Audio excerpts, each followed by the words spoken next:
దయచేసారు తండ్రి, మీకు వందనాలు అయ్యా. నేను ఎందుకు పనికిరాను దాన్ని, ఏ మంచి లేదండి, జ్ఞానం లేదండి, బుద్ధి లేదండి, చదువు లేదండి ప్రభా. అయినప్పటికీ మీ మహాకృపను పెట్టి ప్రభా 5వ మాట మాట్లాడడానికి మీరు నన్ను ఎన్నుకున్నారు. మాట్లాడేది నేను కాదు ప్రభా, నాలో మీరు మాట్లాడించారు ప్రభా తండ్రి. ఇక నిలబడడానికి కూడా నాకు యోగ్యత లేదు. అయినప్పటికీ ప్రభా తండ్రి, మీ మహాకృపను పెట్టి ప్రభా నేను ఇక్కడ నిల్చొని ఉన్నాను ప్రభా. మీ ఆత్మతో నన్ను నింపి నేనేం మాట్లాడాలో మీరే మాట్లాడమని యేసయ్య పరిశుద్ధ నామాన్ని పెట్టి అడిగి వేడుకుంటున్నాను తండ్రి. ఆమేన్. నాకైతే దేవుడు నన్ను ఏర్పరచుకొని నాకు 5వ మాటగా నాకు ఇచ్చారండి. 5వ మాట యోహాను సువార్త 19:28. దేవుడు లేఖనము నెరవేరునట్లు నేను దప్పుకొనుచున్నాను. లేఖనము నెరవేరునట్లు నేను దప్పుకొనుచున్నాను అని యేసుప్రభు వారు 5వ మాటగా సిలువలో మాట్లాడుతున్నారు. ఆయన ఆ మాట మాట్లాడడానికి ఎంతో గొప్ప కారణం ఉంది. ఏంటంటే మనందరినీ సృష్టించిన వాడు యెహోవా దేవుడు. ఆయన మనకి ముందుగా ఉన్న దేవుడు. ఆయన ఒక ప్రణాళిక చొప్పున యేసుప్రభు వారిని ఏర్పాటు చేసుకున్నాడు. ఆ ప్రణాళిక ఏంటంటే దేవుడు మనల్ని ఎంతగా ప్రేమించాడు. ఆదికాండంలో 1వ అధ్యాయము 27వ వచనము 28వ వచనం ఒకసారి ఎవరైనా చదవండి. 1వ అధ్యాయము 27, 28 వచనం. దేవుడు తన స్వరూపమందు నరుని సృజించెను. దేవుని స్వరూపమందు వారిని సృజించెను. స్త్రీనిగాను పురుషునిగాను వారిని సృజించెను. దేవుడు మనల్ని ఆదిలోనే ఆయన ఇష్ట ప్రకారంగా స్త్రీగాను పురుషునిగాను మనల్ని సృష్టించారు. ఆయన అన్ని సృష్టించారు, కానీ మనల్ని ఎంతో ప్రేమతో సృష్టించారు. ఎందుకంటే ఆయన స్వరూపంలో మనల్ని సృష్టించుకున్నారు. ఆయన మనకి ఏమి ఇవ్వాలో అన్నీ ఇచ్చారు, ఏం చేయాలో అన్నీ చేశారు. అయినప్పటికీ మనం మానవులు మాత్రం కనుక అనేక పాపములు చేసి అనేక దోషములు చేసి దేవుడికి అవిధేయం అయిపోయాం. ఆయన మాటకు ఎవరు లోపం లేదు. ఆదిలోనే దేవుడు ఎంతగానో మనుషులు ప్రేమించి నేనేం చెప్తున్నానో ఆ ప్రకారమే మీరు నడవండి, నేను ఇచ్చిన ఆజ్ఞ ప్రకారం నిన్ను ఏం చెప్పానో అది చెయ్యండి అన్నప్పుడు, కానీ మనుషులు అతిక్రమాలు చేసి వారి ఇష్టానుసారంగా పాపంలో పడిపోయారు. ఆ పాపంలో పడిపోవడం వల్ల దేవుడు ఎంతగానో క్షమించాడు. నేను సృష్టించిన బిడ్డలే కదా, వారు తప్పు చేసిన అపరాధం చేసినా సరే నేను వారిని క్షమించాలని దేవుడు ఎంతగా క్షమించాడు. అయినప్పటికీ మనుషులు వ్యతిరేకులుగా మారిపోయి ఇష్టానుసారంగా ప్రవర్తించడం వల్ల దేవుడు కొంతకాలం 400 సంవత్సరాల వరకు ఆయన అస్సలు ఎవరితో మాట్లాడలేదు, ఎవరికేం కనిపించలేదు, ఎవరికేం చెప్పలేదు. ఆదికాండం నుండి మలాకీ గ్రంథం వరకు కూడా దేవుడు ఎవరితో అన్ని రకాలుగా దేవుడు ఇచ్చినప్పటికీ మనుషులు ఇష్టానుసారంగా ప్రవర్తించారు. ఎవరికి నచ్చిన విధంగా వారు నడుచుకున్నారు, ఎవరికి నచ్చిన రీతిలో వారు వెళ్తున్నారు. అప్పుడు దేవుడికి కోపం వచ్చి ఇంకా ఎవరితోటి మాట్లాడడం మానేశారు. అప్పటికి ఇంకా వారు మనుషులు పాపులుగా ఎక్కడ మారిపోతారని దేవుడు ఏం చేశాడు, యేసుప్రభు వారిని ఒక ప్రణాళిక చొప్పున భూమి మీదకి పంపించారు. ఆయన ఒక ప్రణాళిక చొప్పున భూమి మీదకి పంపించి యేసుప్రభు వారిని మన మధ్యకి పంపించి ఆయన ఏమేమి చేశారో ఈ 33 సంవత్సరాలు కూడా ఆయన మన మధ్య నుండి మనకు అనేక రకాల మాటలు చూపించారు, అనేక రకాలుగా ఆయన స్వస్థతలు చేశారు, అనేక రకాలుగా సహాయాలు అందించారు. ఆయన మనుషులు ఎలా జీవించాలో నేర్పించారు. అయినప్పటికీ మనుషులు ఇంకా కూడా దేవుని మాట వినడం లేదు. యెషయా గ్రంథం 53వ అధ్యాయము 10, 11, 10 నుంచి 12, 13 వచనాల వరకు చదవండి. 53వ అధ్యాయము 10వ వచనం నుంచి 13వ వచనం వరకు. అతను నలుగుగొట్టుటకు యెహోవాకి ఇష్టమాయెను. ఆయన అతనికి వ్యాధి కలుగజేసెను. అతడు తను తానే అపరాధ పరిహారార్థ పరిచేయగా అతని సంతానము చూచును. అతడు దీర్ఘాయుష్మంతుడగును. కలుగును. అతడు తన కలిగిన వేదనను చూచి తృప్తి నొందును. నీతిమంతుడైన నా సేవకుడు జనుల దోషములు భరించి తనకున్న అనుభవ జ్ఞానము చేత అనేకులు నిర్దోషులుగా చేయును. కావున గొప్పవారితో నేను అతనికి పాలు పంచిపెట్టెదను. గనులతో కలిసి అతడు కొల్ల సొమ్ము విభాగించుకొనును. ఏలయనగా మరణము నొందునట్లు అతడు తన ప్రాణమును దారపోసెను. అతిక్రమము చేయు వారిలో ఎంచబడిన వాడాయను. అనేకుల పాపములు భరించుచు తిరుగుబాటు చేసిన వారి గురించి విజ్ఞాపనము చేసెను. అదే మన దేవుడి ప్రేమ. ఆయన ఎంతగా నల్లగొట్టబడినప్పటికీ దేవుడు ఈ లోకానికి పంపించి ఆయన్ని మనుషులు ఎంత అతిక్రమాలు చేసినా, దోషాలు చేసినా, తప్పులు చేసినా, పాపాలు చేసినా క్షమించి, కానీ ఇప్పుడైనా మనుషులు మారుతారు కదా అనే ఉద్దేశంతో దేవుడు యేసు ప్రభు వారిని భూమి మీద పంపించి ఆయన్ని వాడుకున్నారు. అతను నల్లగొట్టబడ్డాడు. అది దేవుడికి ఇష్టమైందంట, యెహోవాకి ఇష్టమైన. అంటే యేసు ప్రభు వారు నల్లగొట్టబడ్డం యెహోవాకి ఇష్టమైంది. అతనికి వ్యాధి కలుగు చేశారు. వ్యాధి కూడా ఆయనకి వచ్చింది మనుషులాగే. ఎందుకంటే మనుషులకు వ్యాధి వస్తే ఇప్పుడైనా సరే కొంచెం భయపడతారేమో, ఈ వ్యాధి వల్ల అయినా సరే మనుషులు లోపడతారేమో అని దేవుడు చూశాడు. అయినా మనుషులు లోపడలేదు. అప్పుడు యెహోవా అతనికి వ్యాధి కలుగు చేశాడు. ఎందుకంటే యేసు ప్రభువుని ఒక మాదిరిగా ఈ భూమి మీద పంపించారు కనుక ఆయనకి వ్యాధి కలుగు చేశారు. అతను తానే అపరాధ పరిహారార్థమనిగా చేయబడి అతని సంతానం చూశాడు. ఎందుకంటే యెహోవా దేవుడు అపరాధం ఏమీ చేయలేదు, పాపం ఏమీ చేయలేనప్పటికీ కూడా అతన్ని దేవుడు మనందరినీ తన సంతానంగా చేసి ఆయన చూసేలాగా, ఆయన మనకు మాటలు చెప్పేలాగా దేవుడు చేశాడు. అతను దీర్ఘాయుష్మంతులకు యెహోవా ఉద్దేశం వల్ల సఫలపరచబడి దేవుడు ఆయనకి దీర్ఘాయుష్ని ఇవ్వాలి అనుకున్నాడు. కానీ మనుషుల పాపాలన్నీ ఆయన వీటి మీద మోసి ఆయన మన తప్పులు అపరాధముల చేత ఆయన బాధింపబడి, ఆయన నలగొట్టబడి, రక్తం చిందించి ఆయన అతనిని సఫలపరచును. అంటే మన ఉద్దేశాలన్నీ కూడా ఆయన మీద వేసుకొని ఆయన బాధ అనుభవించారు. చాలా వేదన కలిగి వేదనతో ఉన్నారు ఆయన. అతడు తన కలిగిన వేదన చూసి తృప్తునందును. యెహోవా దేవుడు అంట వీళ్ళందరికీ కలగవలసిన వేదన నా బిడ్డని నాకు పంపించాను, ఆయనే చూసుకుంటాడు. అందుకే ఆయనకి వేద కలిగి చేశాడు అనమాట. ఆయనకి వేదన చూసి తృప్తి పొందాడంట దేవుడు. యేసుక్రీస్తు వారు మన దోషములు పాపములు ఆయన అనుభవించి వేదన పడితే యెహోవా దేవుడు ఆయన తృప్తి పొందాడంట. నా బిడ్డలు అందరి పాపములు నేను పంపించినందుకు ఆయన లేఖనం నెరవేరినట్లు ఆయన చేస్తున్నారు కదని దేవుడికి ఎంతో తృప్తి కలిగిందండి. తృప్తినందను. నీతిమంతుడైన నా సేవకుడు జనుల దోషములు భరించి తనకు తానే అనుభవ జ్ఞానం చేత అనేకులను నిర్దోషులుగా చేయను. యేసు ప్రభు వారు ఎంత దయామైన కరుణమైనంటే మనం చేసిన నీతిమంతుడై సేవకుడు అనేకుల దోషములు, అందరి దోషాలను మనుషులై పుట్టిన భూమి మీద పుట్టిన ప్రతి ఒక్కరి దోషములు, సేవకులని కాదు, విశ్వాసులని కాదు, లేదా పెద్ద నాయకులనే కాదు, అందరి దోషాలు కూడా దేవుడు అతను వీటి మీద తీసుకొని భరించాడనమాట. అనుభవ జ్ఞానం చేత అనేక నిర్దోషులుగా చేయదు. ఆయన అంత బాధ అనుభవించాడు కనుక ఆ అనుభవంలోనే ఆయన మనమందరినీ నిర్దోషులుగా చేశాడు. నిర్దోషులుగా చేయదు. అతిక్రమంలో చేయి వారిలోనే ఎంచబడిన వాడు ఆయన. అనేకులు పాపములు భరించాడు.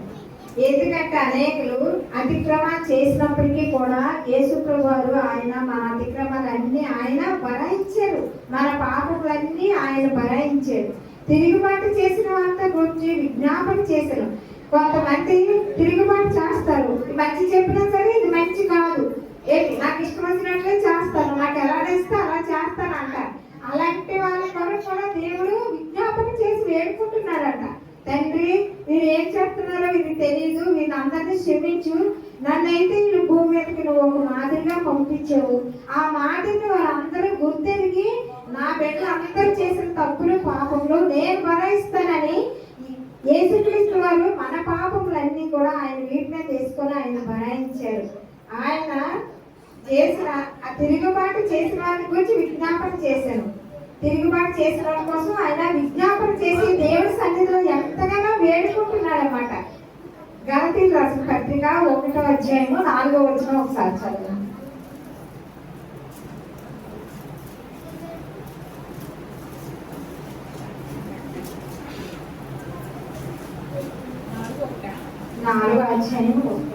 మరియు నేను చెప్పింది ఏమనగా వారసుడు అన్నిటికీ కర్తయ్యను బాలుడై ఉన్నంత కాలము అతనికి దాసునికి ఏ భేదము లేదు. మరియు నేను చెప్పినది ఏమనగా వారసుడు అన్నిటికీ కర్తయ్యునైనను బాలుడై ఉన్నంత కాలము అతనికి దాసునికి ఏ భేదము లేదు. అతనికి దాసునికి ఏ భేదము లేదు. దేవుడు మన కొరకు యేసుప్రభు వారు ఈ భూలోకానికి వచ్చి 33.5 సంవత్సరాలు మన కోసం ఎంతో వేదన పడి ఆయన చేయవలసిన కార్యములన్నీ చేశాడు. మనుషులు ఎంతగా మార్చాలో మార్చాడు. ఎవరికి ఏ శ్రమ కలగకుండా ఆయన చూసుకున్నాడు. మనం తండ్రి అని చేయి చాపితే చాలు ఆయన గొప్ప కార్యాలు చేస్తాడు. నాకు ఈ అపాయం వచ్చింది తండ్రి అని దేవుడి సన్నిధిలో మొరపెడితే చాలు ఆయన మనకు సహాయం చేస్తాడు. ఆయన బ్రతుకున్నంత వరకు కూడా మనకి ఎన్నో మేలు చేశాడు, ఎన్నో ఉపకారాలు చేశాడు. ఎంతో మందికి ఎన్నో అనారోగ్యాలు ఉన్న వాళ్ళందరినీ స్వస్థపరిచాడు. దేవుడు మన నుంచి ఒక గొప్ప ఆశ కలిగి ఉన్నాడు. వీళ్ళందరూ మారాలి, నా బిడ్డగా నేను అంగీకరింపబడాలి. నన్ను వాళ్ళందరూ కూడా ఒక దేవుడిగా ఎన్నుకున్నారు. నేను వాళ్ళందరి పట్ల గొప్ప కార్యాలు చేయాలని దేవుడు ఎంతో ఆశ కలిగి ఉన్నాడు. రోమా రాసిన పత్రిక 5వ అధ్యాయము 8వ వచనం.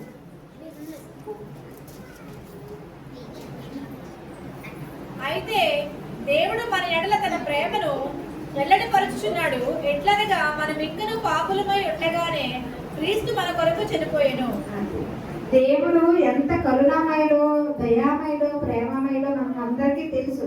ఆయన ఎన్ని గొప్ప కార్యాలు చేసినప్పటికీ మనుషులు ఎన్నో పాపాలు చేసి ఆయన ఎంతో బాధ పెట్టారు. కొరడాలతో కొట్టారు, ములిగిరేటు పెట్టారు, వీపు పొలం వల్లే దున్నబడింది. ఆయన కాలికి చేతులకి మేకులు కొట్టారు. ఆయన కాల్చిన ప్రతి ఒక్క రక్త బిందు కూడా మనకి ఎంతో స్వస్థత, మనకెంతో నెమ్మది. ఆయన మన కొరకు తన ప్రాణాన్నే పెట్టిన దేవుడు. ఆయన మన కొరకు ప్రాణం పెట్టాడంటే మనం ఆయన కొరకు ఏం చెయ్యాలి? అదే ఆయన దాహం. నా బిడ్డలు నేను ఎన్ని విధాలుగా మాదిరి చూపించినప్పటికీ కూడా నా దాహం తీరటం లేదు. ఎందుకంటే ఎవరు కూడా నాకు నచ్చిన విధంగా నడుచుకోవట్లేదు, నాకు నచ్చిన విధంగా ఉండట్లేదు. ఎవరి ఇష్టానుసారంగా వాళ్ళు చేస్తున్నారు, ఎవరికి నచ్చినట్టు వాళ్ళు. నేను ఎన్ని మార్లు గద్దించినప్పటికీ లోపడటం లేదు. ఎవరికి ఏ విధంగా కావాలంటే ఆ విధంగా చేస్తున్నారు. నేను మనుషుల్ని ఈ భూమి మీద ఎందుకు పుట్టించానని యెహోవా దేవుడు అయితే కన్నీరు పెట్టుకుంటున్నాడని ఎన్నిసార్లు నేను చెప్పినప్పటికీ ఎంతమంది ప్రవక్తలు చెప్పినా వినడం లేదు, ఎంతమంది దైవజనులు చెప్పినా వినడం లేదు. ఎవరికి నచ్చిన విధంగా వారు నడుచుకుంటున్నారు. ఏ మనిషిని కూడా మనుషులైతే ఎవరు క్షమించరు. వారి తప్పులు అపరాధాలు తెలిసి ఎవరు క్షమించరు. కానీ మన దేవుడు శాంతి స్వరూపి. ఆయన దయగల దేవుడు, కరుణామూర్తి, ఆయన ప్రేమామూర్తి. ఆయన ప్రేమను ఎవరు కూడా వివరించలేరు. ఆయన మన పట్ల ఎంతో జాలి కలిగిన దేవుడు, ప్రేమ కలిగిన దేవుడు.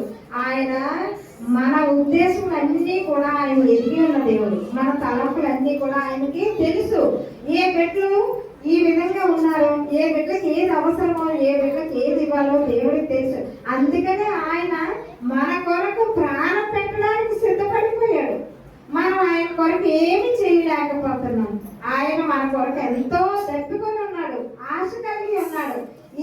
నా బిడ్డలు ఏమి నా కొరకు చేస్తారా, నా కొరకు ఏం చేస్తారని ఆయన అంట దినమల్లా ఎదురు చూస్తున్నాడని, దినమెల్లా తన చేతులు చాస్తున్నాడు. అందుకే ప్రయాసపడి భారం వస్తుంది సమస్త జల్లారా నా వద్దకు రండి, మీకు విశ్రాంతిని ఇస్తానని. అయినా సరే ఎవ్వరు కూడా నా బరువు నేనే మోస్తాను, నా కాడి నేనే మోసుకుంటాను, నాకు ఎవరు మొయ్యద్దు అని మనం ఏదో పెద్ద దీనిలాగా ఏదంటే అది చేయగలము అనే గర్వంతో అహంకారంతో మనం బ్రతుకుతాం. కానీ దేవుడు ఆయన ఏం చెప్తున్నాడు? నా బిడ్డలందరినీ ప్రేమించి నేను మీ కాళ్ళని చురువు చేస్తాను, మీ అపరాధాలను నేను తగ్గిస్తాను, మీ భారాన్ని నేను మోస్తానని దేవుడు చెప్పినప్పటికీ ఎవరు కూడా వినడం లేదు. ఎవరు కూడా ఆలోచించడం లేదు. నా దేవుడు ప్రేమమయుడు కదా. ఏ దేవుడు కూడా మనకి ఏ సహాయం చేయదు. మన ఇంట్లో మనుషులు మనకు సహాయం చేయరు, మన పొరుగువారు మనకు సహాయం చేయరు. లక్ష్మి గారు చెప్పినట్లు ఏమైనా ఉంది అంటే బెల్లం చుట్టూ ఈగలు మూగినట్లు అన్ని మూగుతారు, కానీ ఏమీ లేదంటే ఎవ్వరూ ప్రేమించరు. కష్టం వచ్చిందంటే అసలే ప్రేమించరు, అసలే దగ్గరికి రారు. అయినప్పటికీ మన దేవుడు శాంతమూర్తి, కరుణామయుడు. ఆయన నా బిడ్డల పట్ల నేను ఎంతో ప్రేమ కలిగి ఉన్నానని తన ప్రేమను వెల్లడిపరుస్తున్నాడు. మన పట్ల తన ప్రేమ చూపిస్తున్నారు. మీరు ఇప్పుడైనా సరే నా మాట వినండి, నా మాట విని నన్ను ప్రేమించండి, నన్ను ఇష్టపడండి. మీరు బాధపడవద్దు. మీ కొరకు నేను నా ప్రాణాన్ని పెడుతున్నాను, నా కొరకు మీ త్యాగం చేస్తాను, నా చివరి రక్తం కొట్టు వరకు మీ కొరకు నేను కాల్స్తానని ఆయన ఈ దినాన్ని అయితే ఒక్కసారి ఆ కలవరి మీద ఆయన నడిచిన నడకలు, రాళ్ళ మీద ఆయన కాలు రక్తంతో నిండిపోతున్నాయి. నడుస్తుంటే ఆయన తల నుండి రక్తం కారుతుంది. ఆ ముళ్ళ కిరీటం విషపూరితమైన ముళ్ళు ఆయన తల మీద కూర్చారు. చేతులకి బండ్లు మేకులు వేశారు, కాలికి మేకులు వేశారు. ఇంకా అతను చనిపోయాడా లేదని బల్లెతో పక్కన పొడిచారంట. ఆయన ఎంత దయామయుడండి. మన పాపములన్నీ ఆయన మీద మోసి, మన భారములన్నీ ఆయన మోస్తూ మన కొరకు అంతగా నలగొట్టబడ్డాడు. అది దేవుడి చిత్తమే. కానీ దేవుడి చిత్తం అయినప్పటికీ మనం కూడా దేవుడి పట్ల అంత ప్రేమ కలిగి ఉండాలి. ఆయన మన పట్ల చూపించిన ప్రేమలో ఒకంత ప్రేమైనా మనం చూపించినట్లయితే ఆయన దాహం తీరుతుంది. అది ఏవేలు గ్రంథం 2వ అధ్యాయం 13, 14, 15 వచనాల వరకు ఒకసారి చాలు. ఏవేలు గ్రంథం 2వ అధ్యాయం